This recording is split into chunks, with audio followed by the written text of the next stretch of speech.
Bonjour à tous et bienvenue dans cette nouvelle vidéo dans laquelle on va voir les grandes lignes de façon à pouvoir construire un programme d'entraînement qui soit le plus adapté possible à soi-même. Donc pouvoir construire un entraînement qui soit le plus adapté possible en fonction de ses caractéristiques personnelles peut prendre du temps. On ne peut pas forcément réussir à le faire d'entrée de jeu dès la première fois. Ça va souvent nécessiter des petites modifications qui se feront au fur et à mesure, le fait à pouvoir l'améliorer progressivement. Comme vous en doutez, il y a énormément de possibilités, de cas différents à pouvoir traiter pour pouvoir construire son programme d'entraînement, donc à savoir donc, le niveau d'expérience, que ce soit débutant, intermédiaire ou confirmé, le temps que vous avez donc disponible. Pour certains, ils sont très pressés, ça va être une demi-heure, 45 minutes, des fois 1h15 à 1h30, plus d'1h30, voire même des fois plus de 2 heures pour ceux qui ont beaucoup de disponibilité. De même qu'il faudra aussi voir vos disponibilités dans la semaine, ça peut être moins de 3 fois par semaine, ça peut être 3 fois et plus. Donc il faudra bien sûr tenir compte de tout ça. Et aussi bien sûr donc de vos traits morphologiques pour pouvoir choisir les exercices qui sont le plus adaptés sur vous, donc ceux auxquels vous réagissez le mieux. Comme tous ces paramètres à prendre en compte vont prendre énormément de temps, je ne pourrai bien sûr pas tous les traiter. Je vais essayer de traiter un maximum de cas possibles, de façon à donner des exemples. Donc ce sera une suite de vidéos où je traiterai des cas spécifiques, des fois un seul, des fois plusieurs, ça va dépendre du temps que ça va prendre, de façon à ne pas avoir des vidéos qui seront trop longues. Donc je vais commencer aussi avec les différents niveaux de pratique, bien que j'ai déjà traité le cas du débutant, je vais le refaire aussi.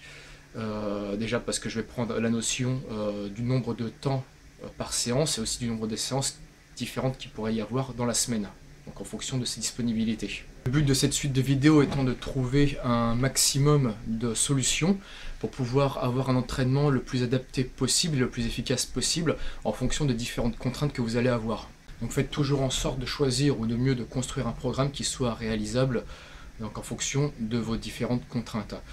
Pareil, même si vous avez la possibilité de vous entraîner tous les jours, mais que vous avez un travail qui est relativement physique, qui vous prend votre temps de journée de 8h du matin jusqu'à 20h le soir, que vous décidez de vous entraîner 5 fois par semaine, il ne faudra pas vous étonner si à un moment ou à un autre, votre corps vous dit fuck, et que vous finissiez par vous blesser. Donc il faudra aussi tenir compte de vos différentes contraintes personnelles, de façon à pouvoir récupérer le mieux possible et pouvoir vous entraîner dans les meilleures conditions possibles, et avoir une bonne récupération et aussi donc éviter les blessures et pouvoir progresser assez régulièrement et surtout en toute sécurité. Donc ensuite, une fois qu'on a ce nombre de séances, il faut voir le temps de séance qu'on peut consacrer donc à chaque fois que l'on vient en salle. Comme j'ai dit tout à l'heure, ça peut être moins d'une heure, ça peut être de 1 heure à 1h30, plus d'1h30, plus de 2 heures, etc. En fonction donc de cette durée de séance, on pourra donc plus ou moins voir le volume de travail que l'on pourra effectuer dans cette même séance. Donc là, pareil, n'essayez pas une dizaine d'exercices ou 12 exercices. Si vous avez genre 30 ou 45 minutes d'entraînement, il faudra vous consacrer sur les exercices qui vous réussissent le mieux. Donc ça nécessite donc en amont de savoir lesquels fonctionnent le mieux sur vous. Si vous êtes débutant, il faudra tester un peu. Si vous êtes intermédiaire confirmé, là normalement vous devriez avoir une idée. Donc là, vous allez pouvoir vraiment commencer à avoir plus ou moins une idée du contenu de votre séance grâce au temps que vous allez être dispo justement pour chacune de ces séances. Comme pour le temps de séance, il faudra que le contenu de séance en fonction du temps que vous avez disponible soit réaliste et faisable. Troisième point, votre répartition d'entraînement qui va dépendre là aussi des deux autres points, à savoir donc, du nombre de séances par semaine et du temps. Donc ça va être soit du full body, soit du half body, push-pull-leg ou un splint. Ça dépendra aussi indirectement de votre niveau de pratique, comme j'en ai fait allusion juste avant. Et enfin, donc, le contenu de vos séances. Ça va être donc les exercices qui vont composer votre séance. Là, pareil, ça va dépendre des points qu'on vient de voir et aussi de votre niveau de pratique. Ça peut être très bien des appareils libres, des machines guidées, donc là c'est en fonction de votre niveau. On va voir que pour les débutants, ce sera essentiellement des machines guidées dans un premier temps. Ça va aussi inclure le choix des groupes musculaires que vous voulez travailler dans cette même séance. Est-ce que ce sera un seul, est-ce que ce sera deux, est-ce que ce sera un half body, un full body, donc deux ou plus, selon donc la répartition. Donc une fois de plus, comme on le voit, tout est lié. Donc il va vraiment prendre en compte tous les éléments qu'on a vus juste avant pour pouvoir vraiment construire le contenu de la séance. Bon, maintenant qu'on a fini donc plus ou moins l'introduction de cette différente suite de vidéos, on va s'attaquer donc au premier cas. Comme je l'ai dit, j'ai déjà traité le cas des débutants dans l'une de mes vidéos, mais je vais quand même le refaire, parce qu'il faut bien commencer par le début, donc pour moi c'est plus logique de commencer par le débutant.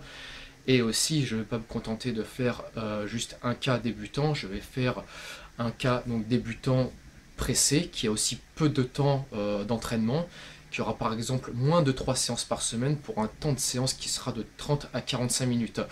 Par la suite, je ferai ensuite le débutant qui aura un peu plus de temps libre, donc 1h, 1h15, donc on va dire de 1h à 1h30, plus d'1h30, et ainsi de suite. Pour un débutant, il n'y a pas besoin d'avoir non plus 3 heures d'entraînement. Mais on va voir ça aussi en fonction du nombre de séances. Est-ce qu'il aura une séance de disponible, 2 séances de disponible, 3, voire plus. Donc on va essayer vraiment, comme je l'ai dit, de couvrir le plus de possibilités possibles, de façon à donner donc plus d'informations. Enfin, mon but est de vous donner le plus d'informations possible et de plus d'outils possibles pour que vous puissiez construire votre séance qui vous corresponde le mieux et qui vous réussira le mieux. Donc voilà, prenons la personne débutante qui a pas beaucoup de temps pour s'entraîner, 30-45 minutes maximum, et peut-être une voire 2 séances qu'il peut consacrer en salle. Dans ce cas de figure, on va essayer de rentabiliser donc le temps. Il faudra dans ce cas plutôt se consacrer sur les gros groupes musculaires. Il ne faut pas faire dans le détail, là on va travailler les grandes masses musculaires. Que ce soit dans un objectif de prise de muscle ou de perte de poids, ce sera bénéfique, il y aura une grosse dépense énergétique. Donc ça sera l'idéal.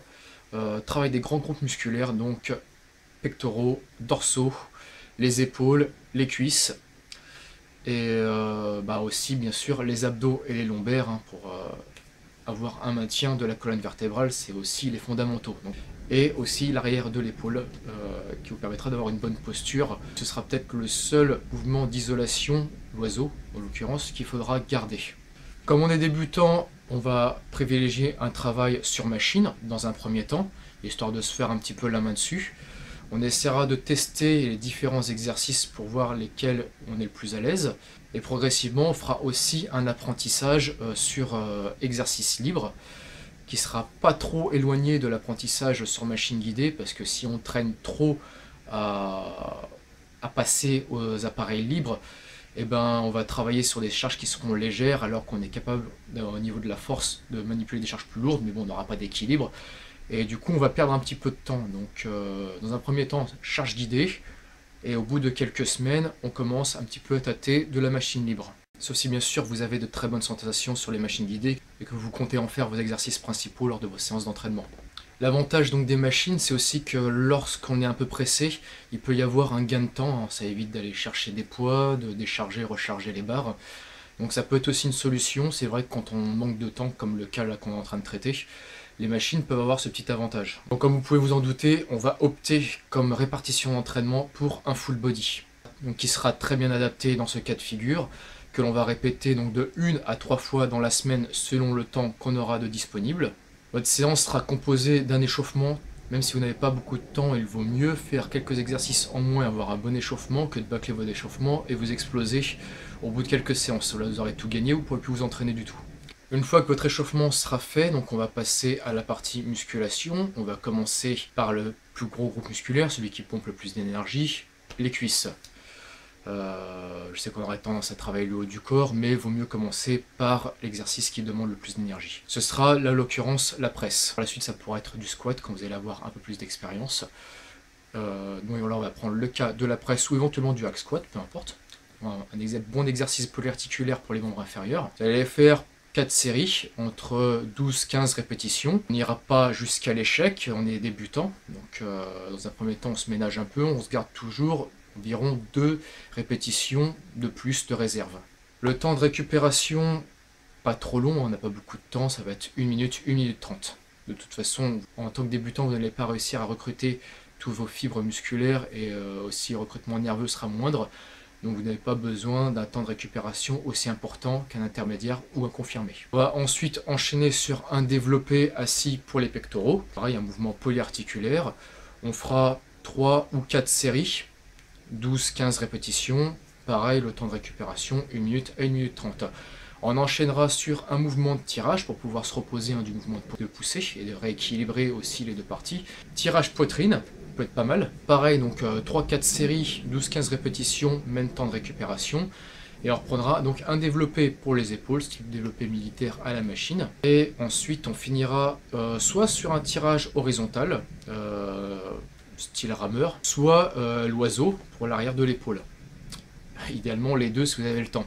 pourquoi pas faire un petit superset. Ça peut être aussi une solution quand on manque de temps. On finira donc soit si on a le temps par les abdos et les lombaires, soit et quelques étirements, soit on les gardera donc pour chez soi si vraiment on n'a pas le temps et se consacrer donc juste à la partie musculation pure et dure quand on est à la salle. Les quelques solutions pour pouvoir rentabiliser au mieux ce temps de séance. Déjà d'une part faire les étirements chez vous, voire même les abdos ou les lombaires, on peut les faire même sans matériel. Proposer des compléments donc de séances, comme on vient de le dire avec les abdos et lombaires, les étirements, voire même donc des séances annexes pour pouvoir compléter un petit peu ce que vous faites. Si par exemple vous n'avez qu'une séance ou deux dans la semaine de disponible en salle, essayez pourquoi pas de faire quelques exercices chez vous pour pouvoir compléter un petit peu. On peut très bien faire un full body avec 3 fois rien en termes de matériel, éventuellement même un élastique ou un TRX. Un élastique ça vaut pas grand chose, au mieux un TRX et là vous êtes tranquille. Idéalement les deux si vous pouvez. Et pour ceux qui peuvent encore plus, carrément du matériel, un banc, un banc très simple, réglable, un banc couché incliné avec une paire d'haltères. Et là vous êtes tranquille, vous pouvez vraiment bien compléter vos séances et passer là de 1 à 2 séances de disponibles à avoir 4 séances, peut-être même plus. Un exemple très simple donc de séance qu'on peut faire avec peu de matériel, on peut commencer avec du squat à poids de corps, enchaîner sur un tirage avec un TRX ou un élastique, de faire ensuite donc quelques pompes, soit à plat, soit surélevé, d'enchaîner sur un oiseau, soit au TRX, soit élastique une fois de plus, et de finir avec un peu de gainage, des abdos et pourquoi pas quelques étirements. Une autre possibilité pour rentabiliser le temps quand on a peu de temps justement de disponible pour une séance, c'est de travailler en circuit. Sous réserve bien sûr qu'il n'y ait pas trop de monde dans votre salle et que vous avez accès directement aux exercices que vous avez sélectionnés. Cependant j'ai mis une réserve pour les débutants, très débutants, je ne sais pas ce qui est le plus adapté. Vaut mieux avoir une bonne pratique, enfin un minimum de pratique, pour pouvoir travailler en circuit, parce que vous allez enchaîner un exercice à l'autre, vous allez être fatigué et l'exécution de mouvement peut commencer à être dégueulasse après. Donc si c'est le cas, que vous êtes vraiment débutant, avec très peu d'expérience en musculation, que vous n'avez pas fait beaucoup de séances jusqu'à présent, il vaut mieux rester sur du classique, de façon à vous assurer d'avoir une bonne exécution de mouvement. De toute façon, on peut même réduire vraiment au minimum le nombre d'exercices si vraiment vous êtes très pressé. On peut par exemple sélectionner que 3 exercices. Donc ce sera simple. Un exercice pour les membres inférieurs, pour les cuisses, par exemple la presse. Un exercice de poussée, le développé donc pour les pectoraux, qui travaillera aussi donc les épaules et aussi les triceps. Et un tirage. Donc idéalement c'est vrai qu'il faudrait faire différents angles, mais vous pouvez tourner. Vous pouvez faire un jour un tirage horizontal, un autre un tirage vertical, qui aura l'avantage de travailler toute la chaîne postérieure, donc le grand dorsal, aussi les biceps et un petit peu le deltoïde postérieur. Donc vous pouvez très bien vous contenter uniquement de ces 3 exercices si vous êtes très pressé. Dernier point important donc pour la construction de votre séance, essayez toujours d'avoir plus de mouvements de tirage que des mouvements de poussée, ça va vous éviter donc d'être arrondi. Même si vous avez un point faible au niveau des épaules ou des pectoraux, ça ne vous rendra pas service de faire plus de mouvements de poussée que de tirage. Notre mode de vie actuel fait qu'on se tient déjà plutôt mal. Mouvement de poussée à terme de façon excessive, c'est pas terrible. Donc essayez toujours d'avoir soit plus d'exercices, soit plus de nombre de séries. Donc par exemple un rapport de 1 pour 2 c'est l'idéal, un double tirage pour mouvement de poussée, ou éventuellement au moins 1 fois et demie. Comme ça vous allez avoir une bonne posture et ça va éviter vos risques de blessures et vous aurez tout le temps par la suite de vous consacrer sur vos points faibles. Parce que quand on est débutant, c'est pas ce qu'on regarde le plus en premier, on essaie déjà de faire un truc assez grossier, prendre un peu plus de poids, de masse musculaire, travailler les grands groupes musculaires dans leur ensemble et après on peaufine. Par contre c'est vrai que si vous avez un point faible, ne pas trop vous acharner sur un mouvement polyarticulaire, essayez de le voir le plus tôt possible, parce que c'est vrai que si vous l'ignorez, après pour rattraper c'est un vrai bordel. Donc c'est bien de s'en rendre compte relativement rapidement. Voilà, donc ce sera tout pour cette vidéo, donc certainement un peu longue parce qu'il y avait l'introduction, et donc je ferai des cas différents à chaque vidéo. C'est pas fini pour les débutants, là j'ai juste vu le débutant qui n'a pas beaucoup de séances dans la semaine, et avec peu de temps par séance, donc on essaie de trouver les petites astuces pour pouvoir rentabiliser au maximum et aussi trouver d'autres astuces pour pouvoir faire des petites séances à côté pour pouvoir compléter ce qu'on peut faire éventuellement en salle. Voilà, donc j'espère que cette vidéo vous aura plu, je vous remercie de l'avoir regardée, je vous dis à bientôt. Ciao.